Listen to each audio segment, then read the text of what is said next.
Hello, my name is Nabil Arafat, and I'm presenting my final presentation for the novel The Island of Dr. Moreau and the course of the art of critical reading. Um, when it comes to medical research and experimentation on animals, there are two sides for every research. There is the beneficial and there is the waste of time and effort for selfish and personal reasons. One side is to help society and find cure and to improve quality of life and humanity as a whole. The other side has multiple reasons for personal achievement and satisfaction, fame, money, or evil and destruction to life as a whole, or target specific race or gender for control and power. Advanced science research in the medical field depend on very important factors, ethics and reasons. As a human, we do have a different ethnic profile and background, different social environment, and all of that reflect on the reason to research for. Many pioneers in the medical and science research developed theories to why their research and experiments in the 19th century. Now, in the 19th century, Charles Darwin formulated the scientific theory of evolution by natural selection. Definition of evolution is more of a change in the heritable trait of biological population over successive generations. Then comes new research called eugenic. From the Greek word, eugenic means well-born, which good, well genes. Eugenic principles have been practiced as far back in the world history as ancient Greece. The modern history of eugenics began in the early 20th century, first emerged in Britain and spread to many countries, including the United States, to improve their countries genetically and improve their IQ. In the novel The Island of Dr. Moreau was written in 1896 by H.G. Wells, a science fiction novel who H.G. Wells calls it an exercise in youthful blasphemy. The narrator of this novel was also one of the main characters. His name is Edward Prendick. After reading this novel, you will find that there is a contradiction between the author's ideas about science experiment and the narrating questioning about what he believes in.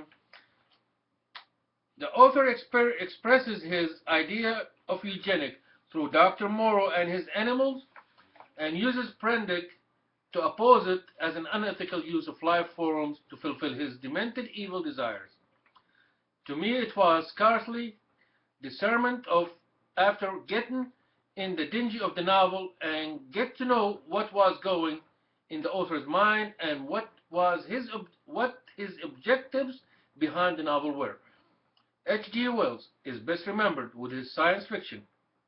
He was called the father of science fiction. With a background of science in biology, the sky was the limit in his imagination. And he was one of the pioneers who believed in Darwin's theory of evolution. Later in life, in 1904 exactly, he discussed a survey paper by Francis Galton, he was the co-founder of eugenics. With these facts, subsequently we understand the connection between his beliefs and his science education does reflect on the novel.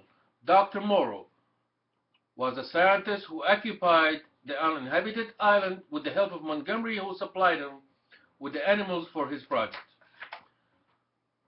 While Prendick, I support science research, especially when we become the higher of their results. I support medical research advancement as we move forward to the future with new ideas and new diseases that reflects on our lifestyle and global connection with different climate and life forms do mutate according to the environment surrounding.